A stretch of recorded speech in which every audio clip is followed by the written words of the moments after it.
evening. Tonight, in continuation of their demand for more police reforms, ENDSARS protesters hold prayer walks across the country. Violence breaks out at ENDSARS protest scenes in Osun and Ekiti states as the convoys of Governors Boyega Oyetola and Kayode Fayemi come under attack. Governor Sanwo-Olu visits widow of man killed during ENDSARS protest in Lagos, vows to take the punishment of the culprits beyond police disciplinary guidelines. And more restrictions come into effect across the EU as countries record spike in COVID-19 infections, plus business and sports. On business news tonight, implementation of Companies and Allied Matters Act 2020 hits top gear as Technical Committee presents draft regulation software to Registrar General of the Corporate Affairs Commission.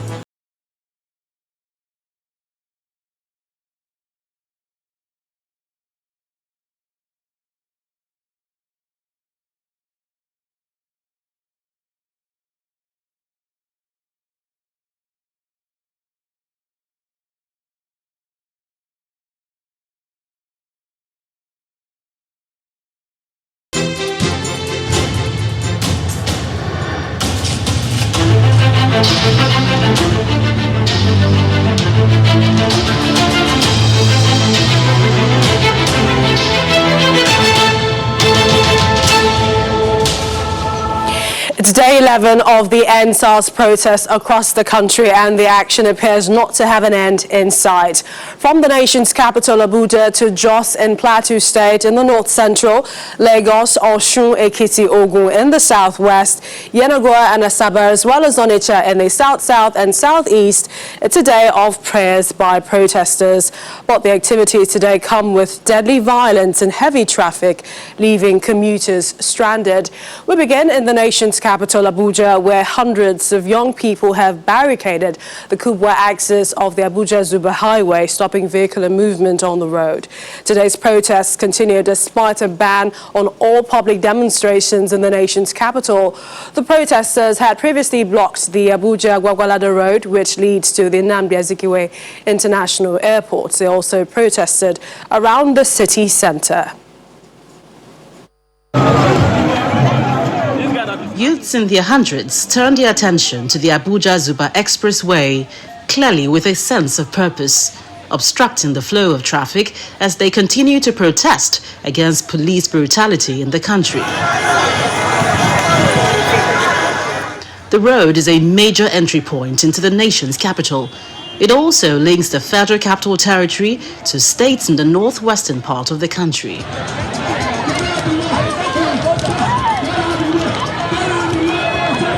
The youths bearing the national flag chant their demand and then the national anthem.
Another group of protesters are having a carnival in the city center.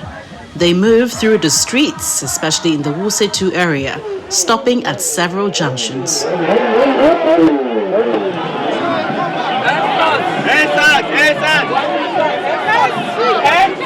End to police brutality. Yes. End to bad governance. Yes. End to killings in Nigeria. Yes. End to insecurity in the northern region. End to insecurity in Nigeria. Yes. We are not asking for too much. we are asking for a better Nigeria. We are the youth. The youth are awake. Look at us today. We are not out. We are not out. I'm an IT specialist. My mate over there, they work with Google. I know the skills they have, but here nobody's helping anybody. We are not out. We are not lazy Nigerians. We are skillful Nigerians. Unemployment, bad road, poor hospitals, bad education. We are tired of all those things. Government should want to stand up and fight for us, not for them to oppress us. We are tired of all those things. We are here to ENDSARS. We don't want SARS. We don't want SARS. All we want here is ENDSARS. We want peace in our country. We want good education. We want employment. They should employ us and make peace in our country. The protesters are armed with an ambulance to attend to their health needs. We've had bruises. Few guys here, they've had bruises. We've managed to bring them to the ambulance, arrest the hemorrhage, give them minor first aid treatment. Then we have people who don't tolerate moving around under the sun for a long time. Those guys are prone to heat stroke. So when you have people like that, like we had yesterday, we try to bring them to the ambulance here, give them glucose, give them analgesic, rehydrate them also, and remind them to eat well, and also advise them not to indulge in further movement. Maybe they will be here in the ambulance or get vehicles around, ask them to go inside while we continue with the protest. The protesting group insists that they will not back down on their demands for good governance and an end to police brutality.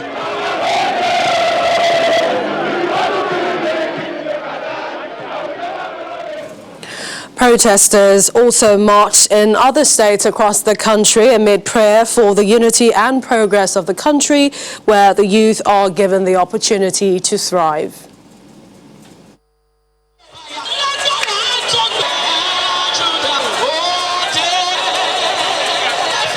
It's a day of prayers. Youths raise their voices in Ogun State, southwest Nigeria, as members from different churches take to the streets in Abeokuta, the Ogun State capital, to seek the face of the Lord in finding spiritual solutions to the socio-economic and political crisis in the country.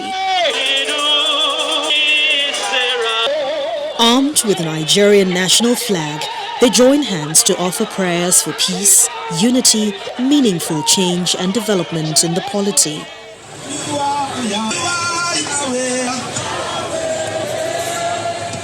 In the southeast, citizens of Imo State from 27 local government areas come together in Owerri, the state capital, to pray for Nigeria under the theme #OwerriPrays.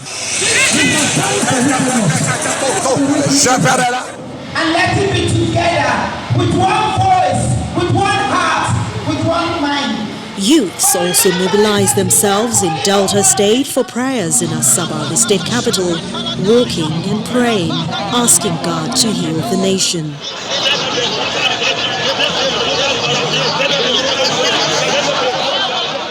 Staying in the south-south, Port Harcourt, the River State capital, was the rallying point for today's prayers against all forms of police brutality.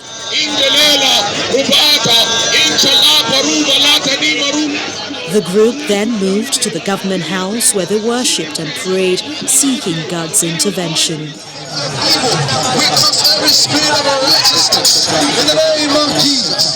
Meanwhile, youths came out in their numbers to be part of the Enugu prayer walk. They begin by interceding in prayers for Bayelsa State and Nigeria from Tombia roundabout in the heart of the Bayelsa State capital. An interdenominational event that had Christian youths praying and singing as they walked through the Mbiama-Yenogwa road. As we declare the goodness of God upon our land, upon our nation, in our educational sectors, economic sector, every sector of the society, we believe there's going to be a revolution.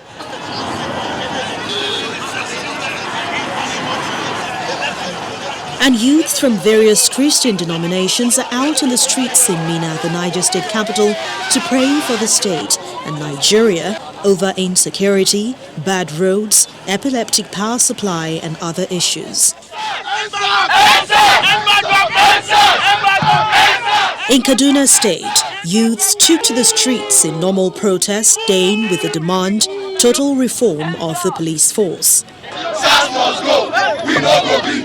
We no go be. Oh, we no go be. They also kicked against the new Special Weapons Tactical Unit, saying that the move is just a mere cover-up to deceive Nigerians. The police should be treated well. They should be given their own compensation, and that's it. When they are treated well, we also know that we don't owe them. We don't have to be scared about them. Plateau youths continue their peaceful protest against police brutality as they walk through major streets of Jos, the state capital, through Yakubu Gowon Way, along the Secretariat Junction, with the police and members of Nigeria's Security and Civil Defense Corps providing security for them. It's not clear what dimension the protest will take over the next few days. Prayers or regular gatherings. What the protesters are clear about is that their message remains essentially the same, a change from the old to the new.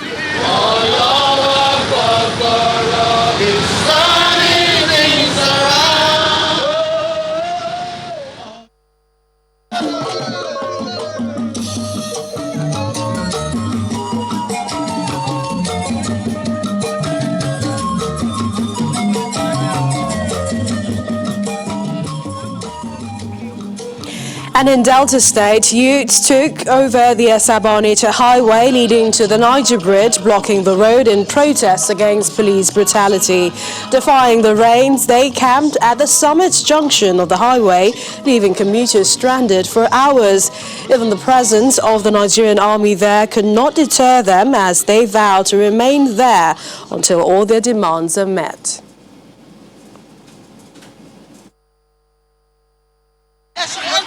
I'm a health professional. I don't lie. I'm a nurse by profession. But I stole naira by SAS officer after showing them my ID card. They said they will kill me. They said they will kill me. Reform Nigerian police force. They should reform Nigerian police force. We have done too much. We are not here for the SARS, but the entire Nigerian police force should be reformed.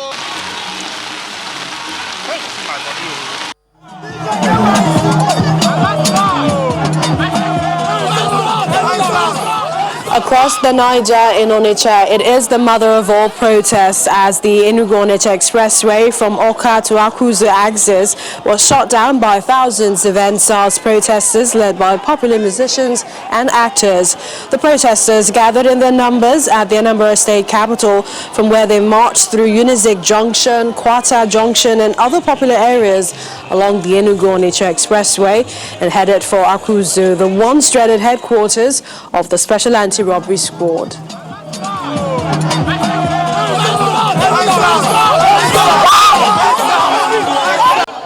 Our demands are, we demand a law to criminalize police brutality, rape, harassment, extortion and killings by the two houses. And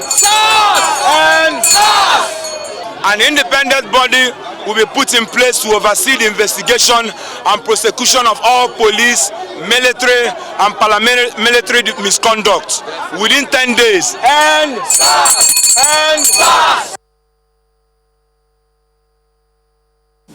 In part two, after the break, is more on the ENDSARS protests as we bring you updates from Lagos, and we join our correspondent Olu Phillips, who is live at the Lekki axis of the state. To join us again. Welcome back. If you just joined us, you're watching the news at 10 live on Channels Television Lagos. A reminder of our top stories. In continuation of their demand for more police reforms, ENDSARS protesters hold prayer walks across the country. Violence breaks out at ENDSARS protest scenes in Osun and Ekiti State as the convoys of Governors Boyega Oyetola and Kayode Fayemi come under attack. Governor Sanwo-Olu visits widow of man killed during ENDSARS protests in Lagos, vows to take the punishment of the culprits beyond police disciplinary guidelines. And more restrictions come into effect across the EU as the countries record spikes in COVID-19 infections. Activities in Lagos as the ENDSARS protests continued in the call for not just an end to police brutality but bad governance, while also asking for better welfare package for police officers. Our correspondent John Mekwa brings us up to speed on the day's activities.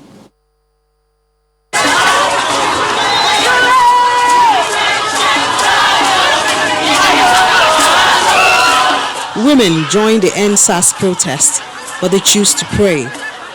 The gathering at the National Stadium allows the women to lay their requests before God as it concerns national issues.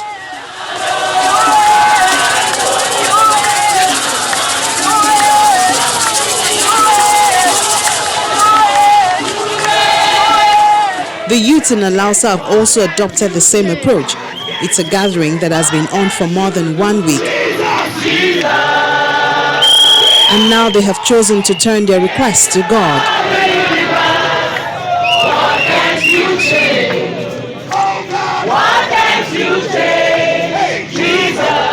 In Bagada, music and entertainment make up activities at the protest ground.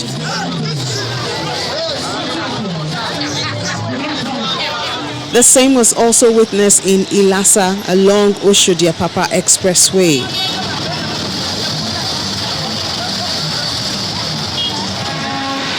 In Berger along Lagos-Ibadan Expressway, vehicular movement was also delayed for hours as the protesters took to the major road. Meanwhile, in Lekki, it's day 9 and some individuals who were busy at work during the week have joined in.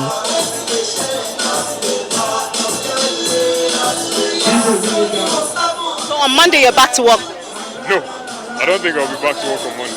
I don't think so. If we can do this thing, there will be provision of jobs. But it's not just the youth. I love what the youths are doing. More of it. This government and this system must change in this country. This is new Nigeria. This is new Nigeria. There's no lesser youth. The protesters are using the platform to showcase their talent, from cultural display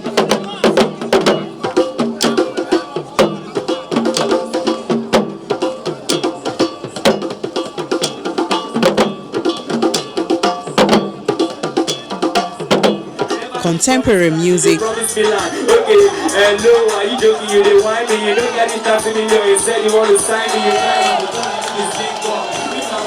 and even economic skills. Support streams in different forms, from food, water and even drinks.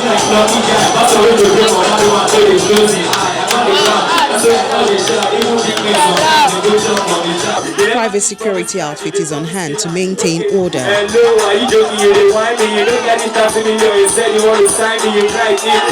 The youths have vowed that this protest will continue until they see action from the government that convinces them that a new Nigeria will soon be birthed. John Mekwa, Channels Television News. Now, yesterday at the Lekki Toll, it was Jumat prayers and candlelight sessions, but let's find out as we join our correspondent Olu Phillips, who is at the Lekki Toll Gate for the latest from that protest scene. Olu, bring us up to speed on the development tonight.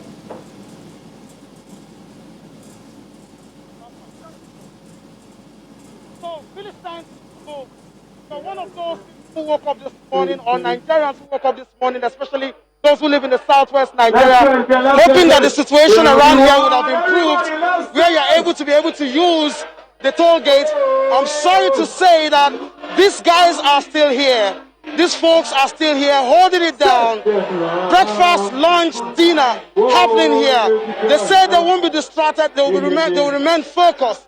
And I asked them again, what do you want from government? And I want to speak to one of them who has been leading or speaking. What exactly do you still want from government? They have ended SARS. Okay, we are saying that we have 5 demands that we have given to them, and those 5 demands, we are ticking boxes of the ones they've done. For instance, they've released some of the protesters, and we're happy about it, and we commend them. Thank you for doing that. But they should make sure that all of them are completely released. And then again, We're saying they should improve police salary. They should make sure that those SARS officers are evaluated and psychologically rehabilitated. We're also saying that they should make sure that the victims of this brutality are compensated. We've not had these people getting back to us to tell us that they have been compensated. Okay, so let me ask you. Let me ask you. Are you saying that if this does not happen, you will not leave this place? Yes, the people are committed. The young people are committed. Everybody has said, except they do these things, we are not leaving the streets. We are saying nobody's leading this protest. It is just we.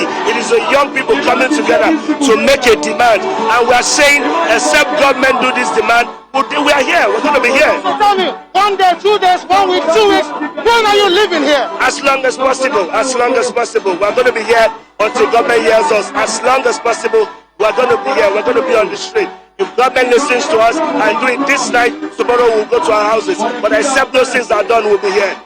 Millicent, you've heard it. It's loud and clear. They are not leaving this place until no less a person, like they say, the president addresses them on a platform everybody can hear, on a platform they can understand. That is only the time they will consider leaving this mass ground of convocation where they have dwelled in the last 9-10 days. It's back to you, Millicent. Thank you so much, Olu Phillips. Do stay safe. Our correspondent there at the Lekki Toll Axis here in Lagos. Staying in the southwest region, the Lagos State Governor, Mr. Babajide Sanwo-Olu, today visited the widow of Mr. Okechukwu Ilamwazo, the driver hit by a stray bullet during last Monday's demonstration by youths in Surulere for the dissolution of the Special Anti-Robbery Squad, SARS. According to the governor, he commiserated with the family over the incident, which he describes as unfortunate. He said the late Ilamwazo should not have died under the circumstance, but assured the family members that the perpetrators will be brought to justice. He explained that already all the 4 policemen who opened fire on the protesters in Surulere had been identified by the government and police authorities, and they are currently undergoing orderly room trial at the Lagos State Police Command. The governor also said the state government would take the officers' punishments beyond the established disciplinary guidelines of the police. The governor reiterated that his administration remained on the side of those calling for change in policing methods, adding that all those maimed or killed in Lagos in the course of the demonstration would be duly compensated, even as the state government would honor their sacrifices by pushing for reforms that would bring about a policing system that would uphold the rights of citizens.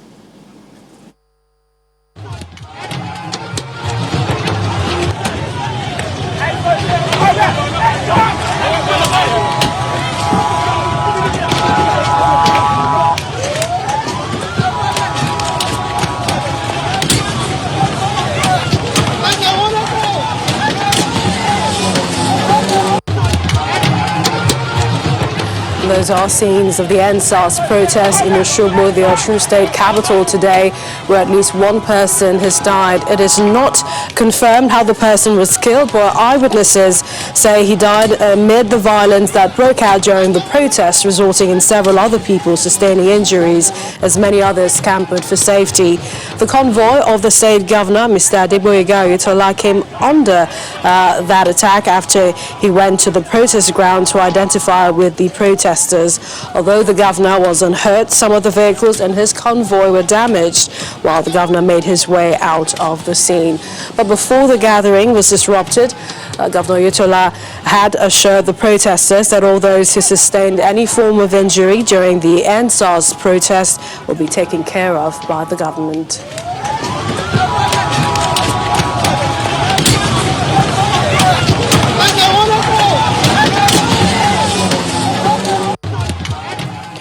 Meanwhile, the governor of the convoy, of the governor of Ekiti State, Dr. Kaide Fahimi, is reported to have come under attack during the ENDSARS protest today in Ado-Ekiti, the state capital.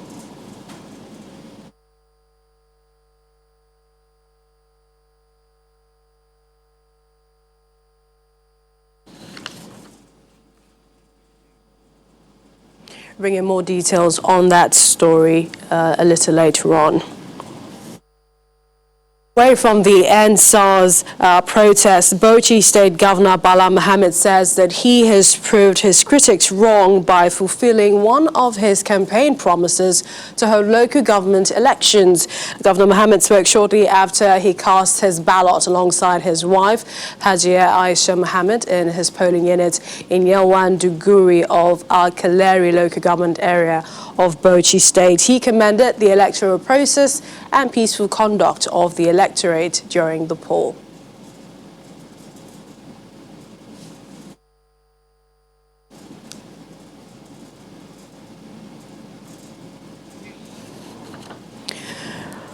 Moving on to other stories now. Over 2 billion people globally do not have access to safe and sufficient nutrition, and this is likely to increase in almost 10 billion in number by 2050, according to the Food and Agriculture Organization. The agency further states that a steady increase in hunger since 2014 with rising obesity clearly indicates the need to scale up actions to strengthen food system as well as protect people's livelihoods. As Nigeria joins the international community to mark the Global Food Day, we look at how the government is making food accessible to all in this next report.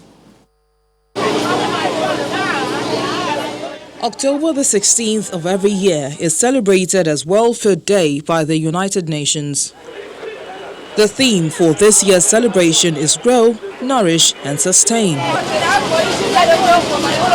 According to a new report jointly published by the United Nations and European Union in 2019, Nigeria is one of the countries that experienced the worst food crisis in the world in 2018. But the government is giving assurances of more investments in the agriculture sector to increase food production. The strategy is to use smallholder farms, but we're using the big farms as anchors, if you like. So they are the ones who sort of aggregate the smallholder farms. As I said, we mapped 5 million. We've already registered 5 million farmers. And each farm is geo-tagged. And these are small, very, very small farmers. In order to work with them, each of these bigger farms, or the bigger agricultural companies, now supervise, and I use the expression advisedly, say about 20,000 farmers. The idea is that it is the big companies that supply them their inputs. Statistics from the Food and Agricultural Organization shows approximately 14% of food produced for human consumption is lost each year in the agriculture value chain from the farm to the table. How can government bridge this gap? There must be emphasis on rural infrastructure because a lot of food is lying waste in rural areas because of the difficulty of evacuating them to market. So these are issues that require, political commitment. Through various interventions, government is assisting farmers to produce more food with the aim to stock up the nation's food reserve to about 219,000 metric tons before the end of the year. Since the beginning of 2020, many farming seasons, the ministry has distributed input to states across the country to boost food production. Nigeria last recorded a boost in the production of her major staple crops. According to the data from the ministry, maize and rice production rose from 12.8 and 12.3 to 13.94 and 14.28 million metric tons, respectively, last year. While the daunting challenge of poor infrastructure, inconsistent policies and finance remain the bane of the development of the agriculture sector, more intervention from both the government and the private sector may hopefully address the issue of food security for the people. We have more stories coming in on the ENDSARS movement. In Edo State, the ENDSARS protesters intensified their peaceful demonstrations, which has been going on for about a week as they called for an end to police brutality. The protesters went ahead, blocked the ring road axis of Benin City, the state capital, disrupting free movement of traffic for commuters in the area. The protest comes a day after some hoodlums shot dead one of the protesters on Friday.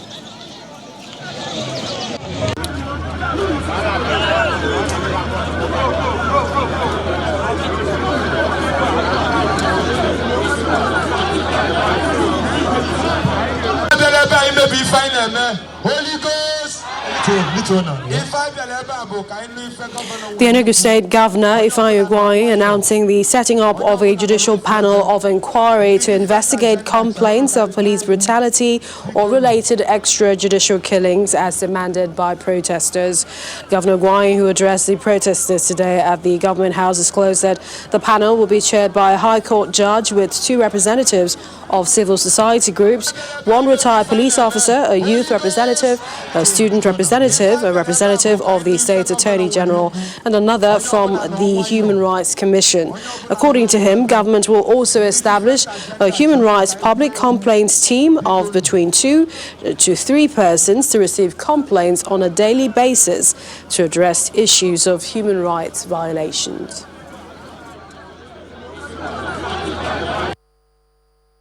Evaluate evidence presented / other surrounding circumstances and draw conclusions as to the validity of the complaint, and then recommend compensation and other remedial measures where appropriate. The panel will 6 months.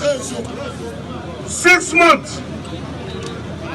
They will now conclude and submit their reports to me. Now is the time for us to prove to the Enugu that we truly appreciate their support. God bless you all. God bless you, Enugu. God bless you.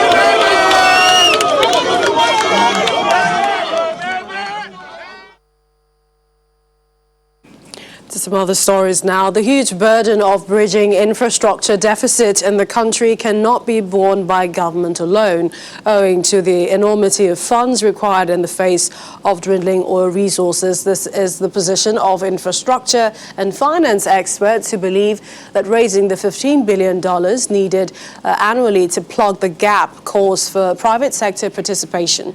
Our correspondent Chris Illems takes a look at this challenge and the way forward. The quality of infrastructure such as road, rail, airport, seaport, hospitals, schools, communication and housing come to play when nations are ranked on development.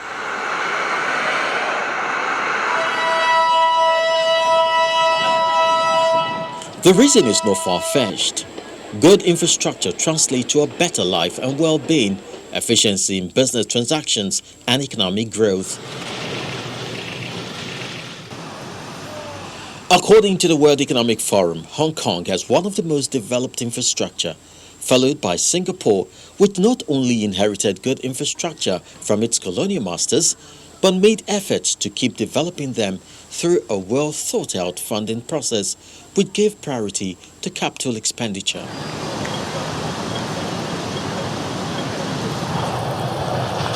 However, in most developed nations such as Nigeria, the case appears turned on its head. The ability to design a program, the ability to implement the program, the ability to monitor it successfully, and ensure that what you budget money for is spent. That had been, for me, one of the greatest failings of infrastructure in our country.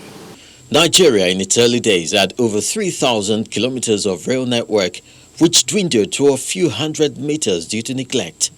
This is now costing the federal government several billions of dollars to resuscitate. In the next 2 to 3 years, we will see how much we would have tried to complete the Ibadan to Kano. The more we complete, the more we're able to move these cargoes out of the road, so that we can save the roads. With over 90% of human and cargo movement concentrated on road transportation, increased pressure has turned Nigerian roads to some of the worst and deadliest in the world, according to the UNDP. Efforts to change the narrative appear on track. If you've been following my ministry, you will see that we have something called the Highway Development Management Initiative, which is to offer about 12 roads, totaling about 1,920 kilometers for concession, possible tolling, ambulance service, tow trucks, lane marking, and toll plazas. While Nigeria is set to require about $15 billion annually to bridge the infrastructure deficit, the amount budgeted in 2020 for works, housing, transportation and power was approximately 612 billion naira, which is less than $2 billion. Even if oil price goes to above 100, still it will no longer be enough to provide us with sufficient infrastructure. It doesn't give us enough to fill the gap that you mentioned. The situation is made worse by plummeting oil prices, notwithstanding the various measures put in place, including the sovereign intervention funds, infrastructure banks. Very helpful for infrastructure development. Finance and infrastructure experts say government must begin to look elsewhere for solutions. What the government can do is to provide the environment to bring non-public sector resources, to bring pure private sector resources into infrastructure. With the government hoping to revamp the power sector, build new deep-sea ports, extend the rail network to about 3,000 kilometers across various regions, and provide social housing schemes and workable health, education and communication sectors. It will require a very deep pocket and the necessary political will to make these lofty ideas a reality. Chris Elems, Channels Television News. And a deep reflection on the challenges facing the country formed the core of the 13th edition of the Anthony Cardinal Okoje Foundation Annual Lecture and Fundraiser. The foundation, established in honor of His Eminence Anthony Cardinal Okoje, the Emeritus Archbishop of the Catholic Archdiocese of Lagos, believes the 60th anniversary of Nigeria's independence is basis for introspection. Nation building is not easy business. An intellectual gathering aimed at stimulating national consciousness and awareness of the issues central to Nigeria's coexistence and development. We will, at this juncture... The Anthony Cardinal Okoje Foundation Annual Lecture and Fundraiser is a yearly event held in the month of October to honor Archbishop Emeritus Anthony Cardinal Okoje. Every year, when we gather at this event, our aim is to do one thing, and that is to honor and celebrate the life, person, and legacy of our Archbishop Emeritus, Anthony Cardinal Okoje. In its 13th edition, the theme in discourse is Nigeria at 60, a nation in need of redemption spiritually, socially, and politically. On this 60th year of our independence, this offers us an opportunity for a deep reflection on the challenges facing us as a country in search of nationhood. We need to redefine our idea of politics as an opportunity to serve and not for unjust exploitation of the people. Even though government has the duty of taking the lead, the task, I believe, is for all of us. The rewards of power in Nigeria are quite unhealthy for good governance. We must push for a political culture that emphasizes the simple life for people in power. Besides humanizing power, which is important for democracy, as different from the current distance and disconnect of public office holders in Nigeria from the people, it makes public office so alluring that the pursuit of it becomes a favorite choice of scoundrels rather than people who want to give service. The foundation also has at its aim the award of scholarships to indigent students in secondary and tertiary institutions. The annual lecture is a medium of intellectual engagement on collective responsibilities concerning aspects of the society in need of attention. 9 persons have lost their lives and several others injured in a communal clash between Ole and Ozoro communities in Isoko South and Isoko North local government areas of the state. According to the Delta State Police Command, investigations have begun on the latest crisis, which followed lingering boundary disputes between both communities. Meanwhile, the chairman of Isoko North local government area, Honorable Emmanuel Egbabo, has appealed for calm between the two warring communities. He said a restriction of human and vehicular movements have been ordered between the hours of 7 p.m. and 6 a.m. within Ozoro and Ole towns. Governor Abdullahi Ganduje of Kano State says his administration is spending about 2.3 billion naira towards the development of the Dala dry port in the state. The governor said this during a working visit to the Nigerian Shippers Council headquarters in Lagos to seek the support of the federal government for the project. The inland port will facilitate efficient handling of both import and export cargoes. In Kano, we assure you that we shall exploit all the opportunities offered by the facility and aggressively grow our exports to boost Nigeria's foreign exchange, in addition to growing Kano State's internally generated revenue. We had provided the 200 hectares of virgin land free of encumbrances required for the two integrated projects, that is, the inland dry port and the special economic zone in Kano State. The Executive Secretary of the Council opening of the port will definitely have a significant impact on the state's economy. The inland dry ports are supposed to be ports of destination and origin. They are situated in Kano, which is a hub for commerce, for industrialization.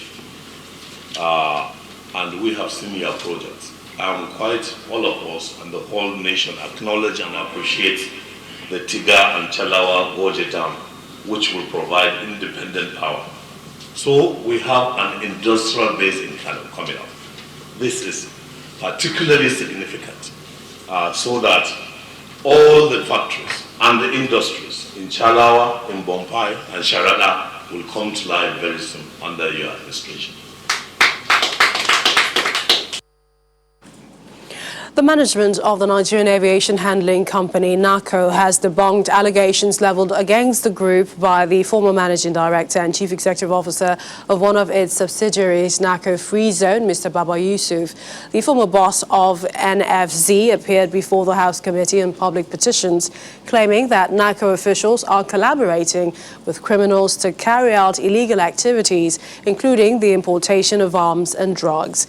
Mr. Yusuf also presented a video evidence showing a warehouse allegedly used by the handling company to store the items.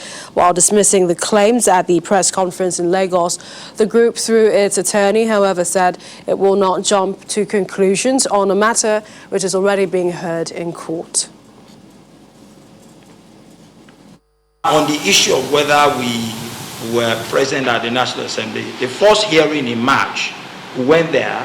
And the reason why we went there was to simply draw the National Assembly's attention to the fact that we had gone to court as law-abiding citizens, and we also did a letter notifying them that this matter is already in court. Now, as I speak, National Assembly has also responded to the suit filed by us. So as it is, both parties, by law, are not expected to take prejudicial steps, are not expected to take or embark on self-help voyage or exercise. So to that extent, we can't speak any longer on this issue. But regrettably, and that is unfortunate, it appears that the National Assembly is forging ahead, despite the fact that it has joined issues with us in court. Baba Yusuf has joined issues with us in court. Now, by and large, what this goes to show is that this is a brazen disregard for the sanctity of the court or the hallowed chambers of justice, and it is something that must not be condoned or encouraged. So to that extent, we will not go neck deep into discussing what is already before the court. Let the court determine it one way or the other. Let's switch to some business news now. Here's Teniola Shibowale.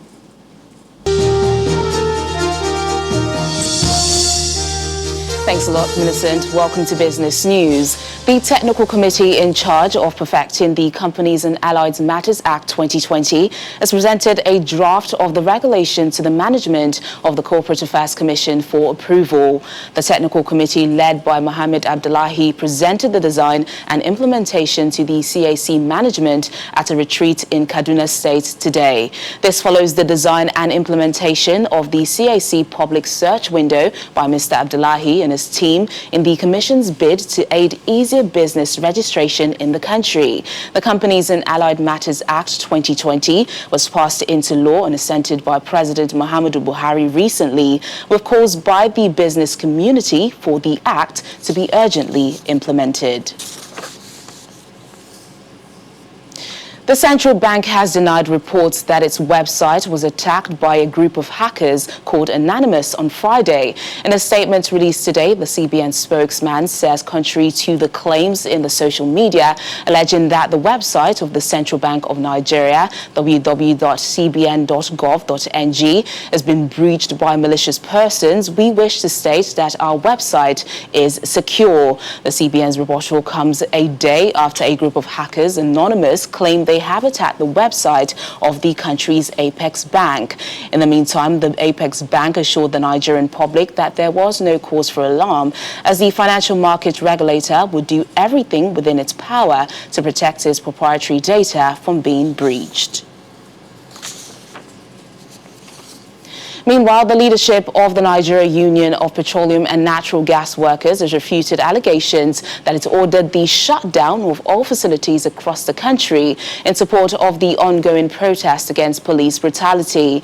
In a statement and tweet sent today, the national president of NUPENG, Mr. Williams Opakoreya, says while the trade union supports the call for immediate and far-reaching police reforms, it has not directed any shutdown of fuel stations or other oil installations. The statement further mentions that its members are as well victims of police brutality and abuses through extortion, detention, harassment, and intimidation nationwide. The ENDSARS protests have entered its 11th day, with aggrieved youths barricading major highways across the nation. The Naira is expected to remain stable next week as the Central Bank of Nigeria continues to intervene in the foreign exchange market. The local currency was stable at the weekend as the dollar traded at 460 at the parallel market and 459 at the bureau de change segment of the foreign exchange market. Meanwhile, currency traders say the resumption of forex sales to the BDC segment of the market is expected to place an additional layer of pressure on the country's forex reserves, which declined by $42.61 million week-on-week to $35.67 billion as foreign exchange outflows outpaced inflows.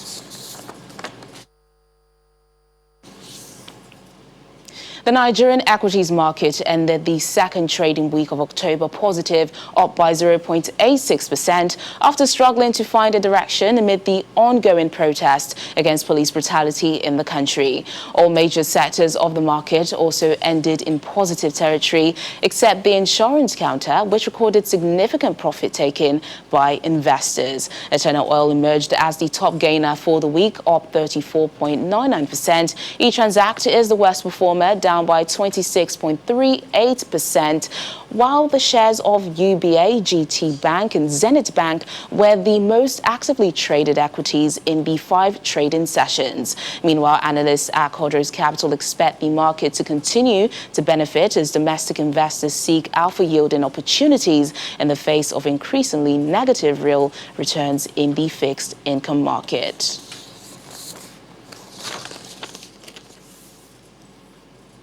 And that's Business News Tonight. I'm Teniola Shoboale. It's back to you, Millicent.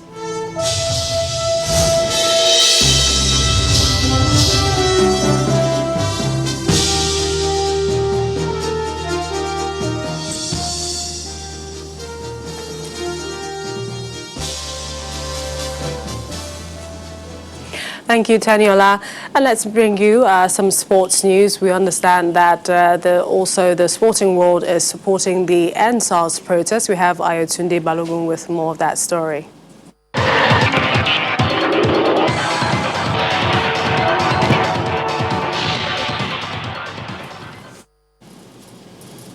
Yes, indeed, Millicent. The Minister of Youth and Sports Development, Sunday Dare, says the federal government will continue to encourage younger athletes to give their best to put the country's name on the world map. The minister at the award ceremony in Abuja to honor 60 sports icons believes rewarding excellence and outstanding achievement will indeed inspire them.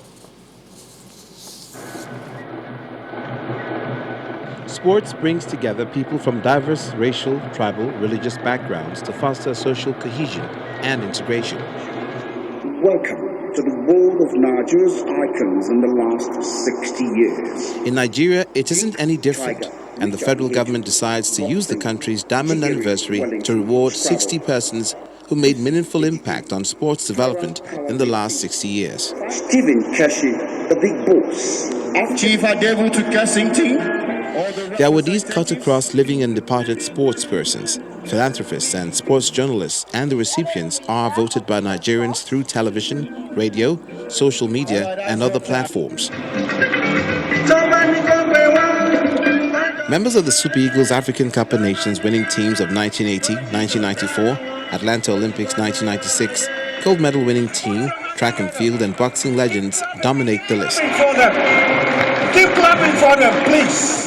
The Ministry of Youth and Sports Development says honoring sports personalities will now be a yearly affair. The 60th anniversary for the country gave us an opportunity to do this. But on a yearly basis, we intend to recognize and award or reward our sportsmen that gives this country the podium performance that we so much crave for. Some of the recipients commend the government for the recognition, but seek better welfare for sportsmen and women. So excited about the fact that he's being honored at a federal level 30 years after he's passed on to eternal glory. That is a big deal. Recognizing them and giving them rewards is a critical pillar. But other critical pillars are also to watch for their welfare, to make sure they get more exposure, more training, more international competitions. To the glory of Nigeria at 60! The pictures of the 60 sports icons will be displayed at strategic locations across Nigeria for 60 days. The ENDSARS protest is getting support from faraway Naples and Italy from Super Eagles forward Victor Osimhen after scoring his first goal for Napoli in the 4-1 victory over Atalanta in Serie A. The striker held up a shirt with the inscription "End Police Brutality." Osimhen did this in support of the youths involved in the #EndSARS movement in Nigeria. And that's sports news. I'm Ayotunde. And that's sports news. I'm Ayotunde Balogun. Back to you, Millicent.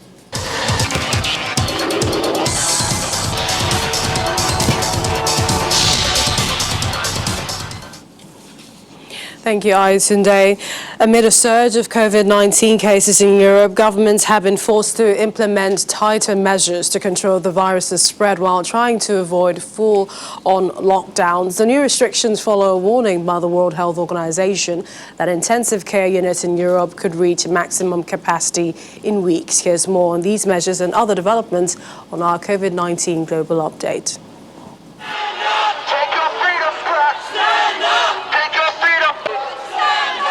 Around 500 anti-lockdown protesters descended on central London as tighter restrictions to curb the spread of the coronavirus came into force. No more lockdown! No more lockdown! No! Protesters chanted freedom as they marched along Oxford Street.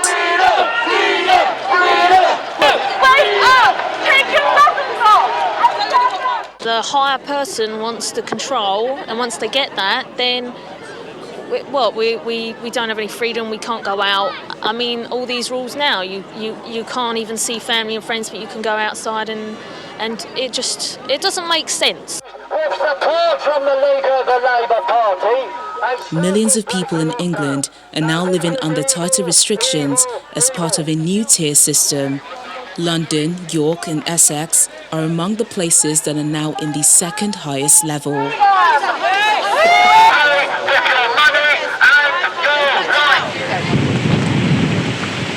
In France, a month-long night curfew has been imposed in Paris and other French cities to curb the spread of the coronavirus. About 20 million people are affected by the curfew, which is from 9 p.m. to 6 a.m. In other developments, both Belgium and Austria's foreign ministers have tested positive for coronavirus. It comes after they both attended talks with the EU foreign policy chief and other EU foreign ministers in Luxembourg on Monday. The Vatican says a man living in the same residence as Pope Francis has tested positive for coronavirus and is now in isolation. The man has not been named and did not show any symptoms of the illness before testing. According to reports, the Pope is regularly tested for COVID-19 and is continuing with his regular schedule.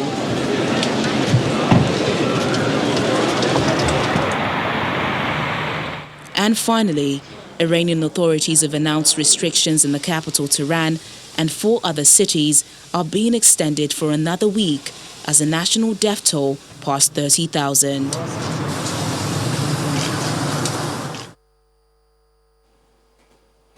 And the main news again. The ENDSARS protesters continued today, held prayer walks across the country in continuation of their demand for more police reforms in Nigeria.